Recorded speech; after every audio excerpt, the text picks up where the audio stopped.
Des manifestants se sont rassemblés samedi à Times Square à New York pour protester contre les frappes américano-israéliennes contre l'Iran. La manifestation a eu lieu quelques heures avant l'annonce officielle de la mort de l'ayatollah Ali Khamenei. Certains manifestants irano-américains ont déclaré qu'ils ne soutenaient pas une nouvelle guerre, tandis que d'autres ont qualifié de courageuse la décision de viser Khamenei. Les Irano-Australiens ont commencé à célébrer dimanche en Australie l'annonce de la mort du guide suprême iranien. Un groupe d'environ 200 personnes brandissant des drapeaux australiens, américains, israéliens, ainsi que l'ancienne version du drapeau iranien, ont scandé des slogans et dansé devant l'ambassade iranienne à Canberra. Le gouvernement australien a déclaré qu'il soutenait les actions des États-Unis visant à empêcher l'Iran de menacer la paix et la sécurité internationale. En Israël, la population a, elle, exprimé son espoir que l'Iran se débarrasse de ce régime et de tous les ayatollahs en général.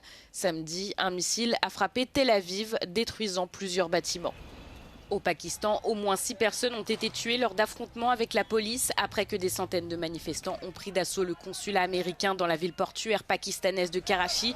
Ces violences ont éclaté après que les États-Unis et Israël ont attaqué l'Iran et tué Ali Khamenei. Au moins 8 personnes ont également été blessées lors des affrontements. La police de la ville a déclaré que les manifestants ont ensuite été dispersés et que la situation était sous contrôle.